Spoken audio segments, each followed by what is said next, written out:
बहुत बहुत धन्यवाद। ये हमारा परम सौभाग्य है कि आज हमारे बीच में माननीय लोकसभा अध्यक्ष श्री ओम बिरला जी उपस्थित हैं। माननीय, अत्यंत गरिमा और सौम्यता से भरी हुई आपकी उपस्थिति इन युवाओं के लिए गौरव का विषय है। हमारी आपसे विनम्र विनती है माननीय कि कृपया इन युवाओं को अपना आशीर्वाद दें, हम सबको संबोधित करें।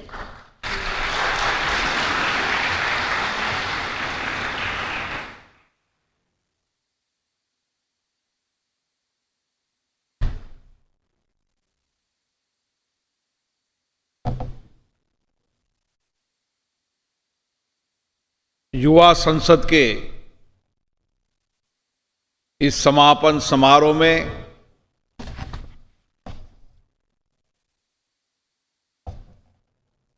आज हमारे बीच में केंद्रीय सूचना प्रसारण, युवा खेलकूद मंत्री माननीय अनुराग ठाकुर जी,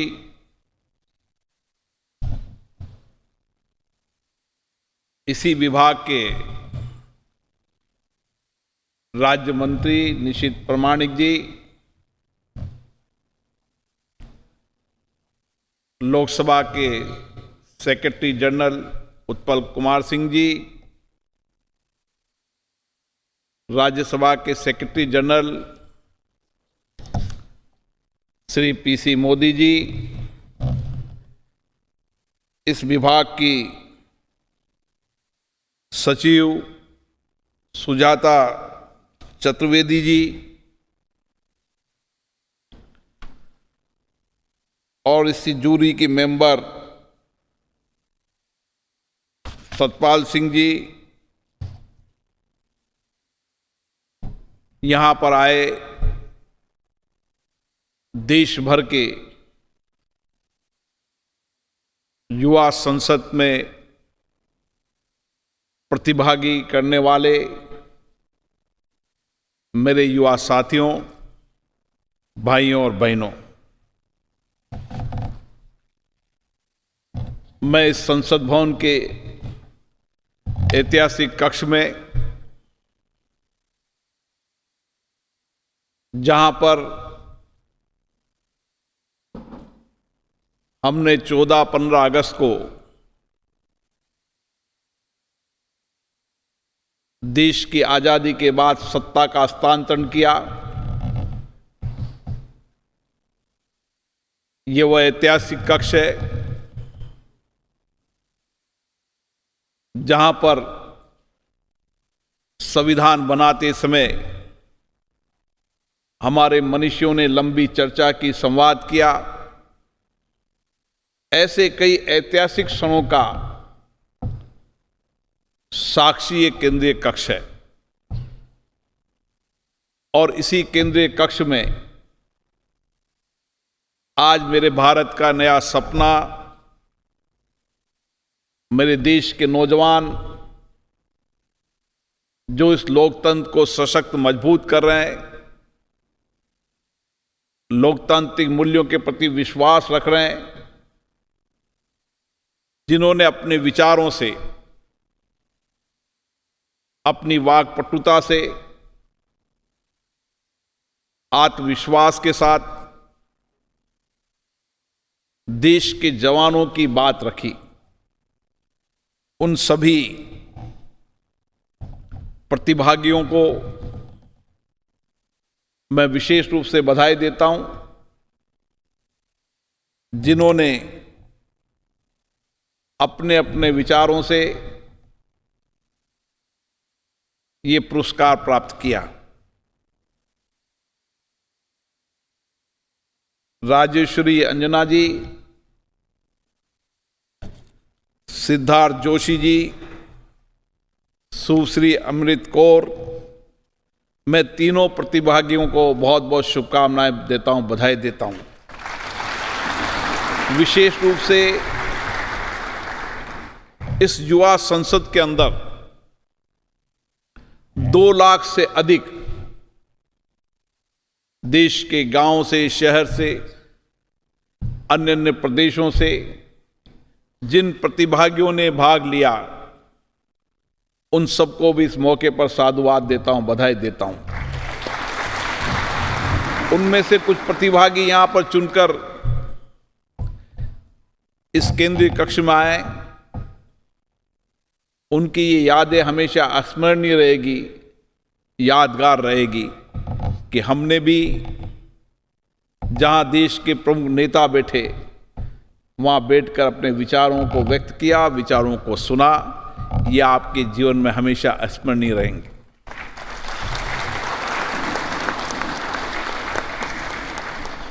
ये सौभाग्य है कि 2021 के अंदर भी इसी तरीके से पहली प्रतिभागी सुश्री मुदिता मिश्रा, दूसरी आयती मिश्रा और तीसरा अभिनव, तीनों ने भी पिछले 2021 के अंदर इसी केंद्रीय कक्ष में पुरस्कार प्राप्त किया था। ये पुरस्कार हम सबको नई प्रेरणा देता है, नए कार्य को करने के लिए उत्साह देता है। और ये संयोग है कि हम कहते हैं कि भारत बदलता देश है और उस बदलते देश के अंदर महिलाओं का, युवा महिलाओं का बहुत बड़ा योगदान है। आज मुझे हर क्षेत्र में दिखता है। पिछले वर्ष भी 2 महिला प्रतिभागी प्रथम और तृतीय पर रही। इस बार भी इसी तरीके से पहले और तृतीय पर 2 महिला प्रतिभागी, युवा महिला प्रतिभागी रही। ये हमारे युवा महिलाओं की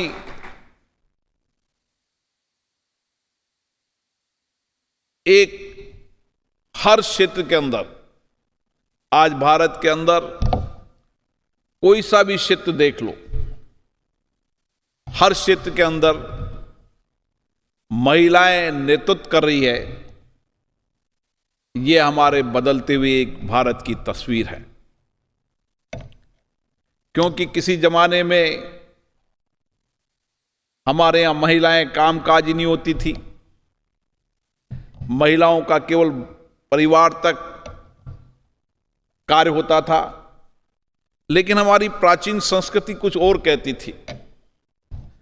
हमारी प्राचीन संस्कृति के अंदर हम हमेशा महिलाओं को पूज्य मानते थे, उनकी पूजा करते थे और उनका योगदान हमेशा, चाहे आज़ादी की लड़ाई में हो या आज़ादी के बाद देश के निर्माण में, बहुत बड़ा रहा था। लेकिन इस 75 साल की यात्रा में जिस तरीके से महिलाओं ने अपनी सशक्तता हासिल की है, इसके लिए मैं विशेष रूप से उन सबको बहुत बहुत शुभकामनाएं देता हूं, बधाई देता हूं। मैं विशेष रूप से इस विभाग को बहुत बहुत साधुवाद देता हूं, बधाई देता हूं, जिन्होंने राष्ट्रीय युवा महोत्सव के माध्यम से देश भर में युवा संसद का आयोजन किया गया। क्योंकि दुनिया के अंदर लोकतंत्री शासन चलाने की सर्वश्रेष्ठ पद्धति है और भारत ने आजादी के बाद लोकतंत्र के माध्यम से ही हमने शासन चलाया। हमारे संविधान के अंदर हमने जनता को बीच में रखा, इसलिए हमारा शासन जनता का, जनता के लिए, जनता के द्वारा, ये हमारे संविधान के मूल में है। और इसी तरीके से युवा महोत्सव के द्वारा देश के नौजवानों की लोकतंत्र के प्रति सक्रिय भागीदारी बने, लोकतांत्रिक संस्थाओं के प्रति उनका योगदान हो। इसके लिए मैं विशेष रूप से इस विभाग के मंत्री जी को बहुत बहुत साधुवाद देता हूं, बधाई देता हूं। जो युवा भी हैं, जिनमें एक काम करने का विजन भी है, और किस तरीके से हम देश के नौजवानों को लोकतंत्र की सक्रिय भागीदारी के माध्यम से इस देश को बदलने का काम करें। साथियों, आज दुनिया के अंदर भारत सबसे तेजी से बदलता हुआ देश है, और इस बदलते हुए देश के अंदर चाहे टेक्नोलॉजी का हो उपयोग हो, चाहे बदलते भारत में अर्थव्यवस्था में हो, सामाजिक क्षेत्र के अंदर हो, नवाचारों के अंदर हो, आज दुनिया के अंदर अगर बदलते भारत की तस्वीर बन रही है तो उसमें सबसे बड़ा योगदान मेरे देश के नौजवानों का है। और ये युवा शक्ति है जिन्होंने इस राष्ट्र को हर क्षेत्र में प्रगति के नए आयाम खड़े किए हैं। आज इस बदलते महत्वपूर्ण दौर में जब हम 21वीं शताब्दी में चल रहे हैं, हमारा संकल्प है कि दुनिया के अंदर हमारे नौजवानों की बौद्धिक और ऊर्जावान शक्ति के माध्यम से हम दुनिया के अंदर विश्व गुरु होंगे। और यही सामर्थ्य और शक्ति मुझे 7 दशकों के अंदर मेरे नौजवानों में, विचारों में लगती है कि किस तरीके से उन्होंने नवाचार कर हर क्षेत्र के अंदर, चाहे विज्ञान हो, चाहे टेक्नोलॉजी हो, चाहे इकोनॉमी हो, चाहे सामाजिक परिवर्तन हो, हर क्षेत्र के अंदर उनका विशेष रूप से योगदान है। मैं आज मेरे नौजवानों का विचार सुन रहा था।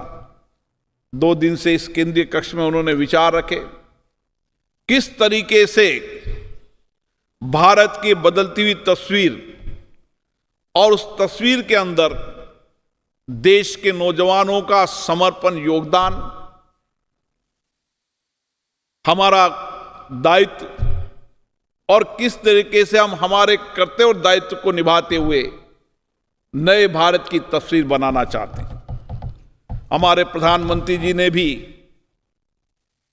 यही देश की जनता को आह्वान किया है कि हमने 7 दशक तक अधिकारों की बात की, क्योंकि उस समय हमें सामाजिक आर्थिक व्यापक परिवर्तन करने थे। लेकिन आज अगर हमें भारत को बदलना है, उसकी नई तस्वीर बनानी है, तो हमें सामूहिकता के साथ काम करने की आवश्यकता हो। देश का हर नौजवान हो, बुजुर्ग हो, हर क्षेत्र में काम करने वाला व्यक्ति हो, वह संविधान के नियत भी अपने अपने दायित्व को निभाते हुए किस तरीके से मेरा इस देश के प्रति योगदान हो सकता है, इस सामूहिक संकल्प शक्ति के साथ हम चलेंगे तो दुनिया में हम आज भी बदलते हुए देशों में तेजी से हैं, और बदलते हुए सामाजिक आर्थिक परिवर्तन में भारत सबसे अग्रिम पंक्ति पर होगा। और ये विचार मैं आज मेरे नौजवानों के अंदर देख रहा हूं। मुझे खुशी होती है, कोई ऐसा क्षेत्र नहीं। अभी मैं कुछ दिन पहले कर्नाटक गया था, वहां पर एक यूनिवर्सिटी में गया था। किस तरीके से हमारे नौजवानों की बौद्धिक क्षमता है कि दुनिया के अंदर किसी भी देश में चले जाएं, दुनिया के हर देश के अंदर उस देश की आर्थिक, सामाजिक और नेतृत्व कर रहे हैं तो भारत का नौजवान कर रहा है, और प्रोफेशनल है तो भारत का नौजवान है। दुनिया की बड़ी बड़ी टेक्नोलॉजी कंपनी के अंदर भी, चाहे गूगल हो, चाहे माइक्रोसॉफ्ट हो, तमाम कंपनियों के सीईओ भारत के नौजवान हैं। दुनिया के जो सबसे विकसित देश हैं, चाहे जापान ले लें, चाहे जर्मनी ले लें, चाहे अमेरिका ले लें, चाहे लंदन ले लें, दुनिया के जितने भी विकसित देश हैं उन विकसित देशों के अंदर भी भारत का यही टेक्नोलॉजी करने वाला जवान, यही प्रोफेशनल वहां पर आज अलग अलग कंपनियों, अलग अलग क्षेत्रों, चाहे चिकित्सा का क्षेत्र हो, चाहे आईटी का क्षेत्र हो, हर क्षेत्र में वही वहां का नौजवान, भारत का नौजवान ही नेतृत्व कर रहा है। यह हमारे भारत के नौजवानों की बौद्धिक क्षमता है। इसलिए इस विशाल युवा भारत में हम कभी सोच भी नहीं सकते थे कि ये विशाल युवा भारत किस तरीके से हमारे नए बदलते भारत में योगदान देगा। किसी समय बहुत चर्चा होती थी बढ़ती आबादी की, नौजवान की बेरोजगारी की, लेकिन आज समय बदल गया है। आज भारत का नौजवान केवल नौकरी मांगने नहीं जाता। आज भारत के नौजवान की सामर्थ्य शक्ति इतनी है कि वह नौकरी देने वाला भी बन रहा है। और इसीलिए 60,000 से ज्यादा स्टार्टअप और 80 से ज्यादा यूनिकॉर्न, यह हमारी ताकत है। और जिस क्षेत्र में जाता हूं उस क्षेत्र के अंदर नए नए नौजवान जो IITian हैं, जो विदेशों के अंदर बड़ा पैसा लेकर काम करते थे, वो भारत के अंदर आकर स्टार्टअप शुरू करते हैं और लोगों को रोजगार भी देते हैं और भारत के आर्थिक भविष्य के अंदर परिवर्तन करने में भी योगदान देते हैं। इसलिए साथियों, अब समय इस बात का भी है, क्योंकि मैं लोकसभा का स्पीकर हूं और मेरी जिम्मेदारी बन जाती है कि देश के अंदर जो लोकतांत्रिक संस्थाएं वह सशक्त हो, मजबूत हो, जनता के प्रति जवाबदेह बने। यहां बनने वाले कानून जिनसे जनता का कल्याण होता है, वह कानून जनता की अपेक्षा, आकांक्षाओं के अनुरूप बने और देश की जनता के अंतिम पायदान में बैठे वाले व्यक्ति की भी बात इन लोकतांत्रिक संस्थाओं के माध्यम से सरकार तक पहुंचती है। और इसलिए हमें इस बात की चिंता है कि जिस तरीके से लोकतांत्रिक संस्थाओं के अंदर मर्यादाएं कम हो रही है, गरिमाएं कम हो रही है, लोकतांत्रिक संस्थाओं के अंदर जहां मुद्दों पर, विषयों पर व्यापक चर्चा होनी चाहिए, व्यापक दृष्टिकोण की चर्चा होनी चाहिए, क्योंकि लोकतंत्र के अंदर ये संस्थाएं हैं जो सरकार की जवाबदेही कर सकती है, प्रशासन में पारदर्शिता ला सकती है। इसलिए मेरे युवा संसद में प्रतियोगी में भाग लेने वाले नौजवानों को मैं कहना चाहता हूं कि हमें इस लोकतंत्र को सशक्त, मजबूत बनाने के लिए हमें बहुत जिम्मेदारी के साथ काम करना है। हमें चुने हुए जनप्रतिनिधियों को, जो चाहे संसद में आए, चाहे विधानसभा में आए, चाहे नगर पालिका में आए, पंचायत में आए, जितने भी संविधान में निहित लोकतांत्रिक संस्थाएं हैं, जहां जनता से चुनकर लोग भेजते हैं, उन सदनों के अंदर व्यापक चर्चा होनी चाहिए, संवाद होनी चाहिए। जिस तरीके से हमारे नौजवानों ने विचार रखे, उस तरीके से इन संस्थाओं के अंदर, सदन के अंदर समाज के अंतिम व्यक्तियों के आकांक्षाओं को रखकर सरकार की जवाबदेही तय करें। लेकिन धीरे धीरे सदनों के अंदर जिस तरीके से अनुशासनहीनता बढ़ती जा रही है, गरिमा बढ़ती जा रही है, ये सदन चर्चाओं के लिए होते हैं, वाद विवाद के लिए होते हैं, कानून बनाते समय होते हैं। मुझे आज बहुत दुख के साथ कहना पड़ रहा है, मैंने अभी मध्य प्रदेश की विधानसभा में कहा कि जिस तरीके से राष्ट्रपति जी के अभिभाषण पे, माननीय राज्यपाल के अभिभाषणों के अंदर जिस तरीके से गतिरोध हो रहा है, व्यवधान हो रहा है, यह हमारे संविधानों के लिए उचित नहीं है।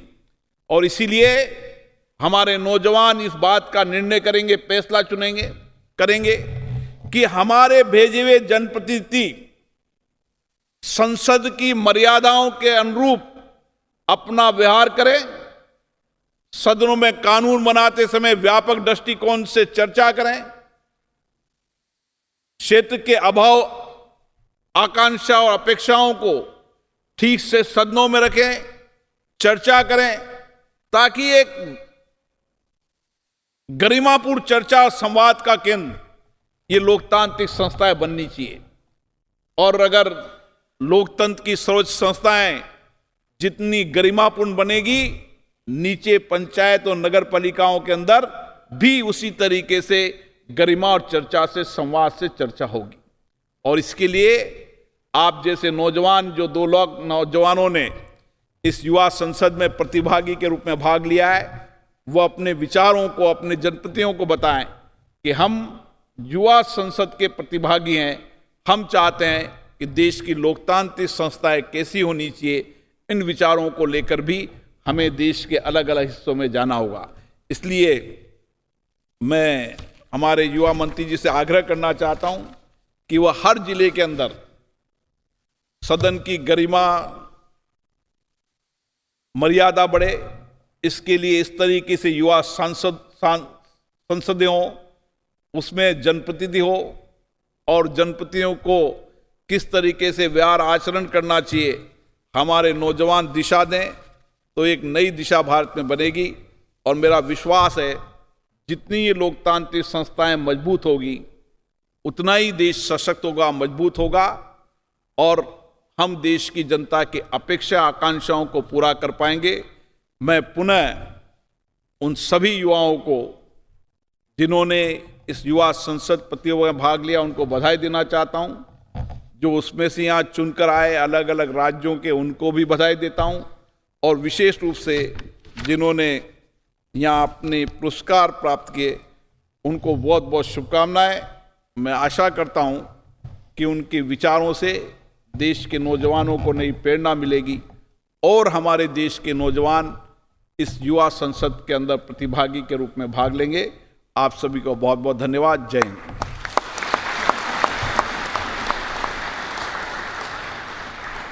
कोटि कोटि धन्यवाद माननीय, आपके उत्साहवर्धक प्रेरक शब्दों के लिए। ये संबोधन एक धरोहर की तरह संजो कर रखेंगे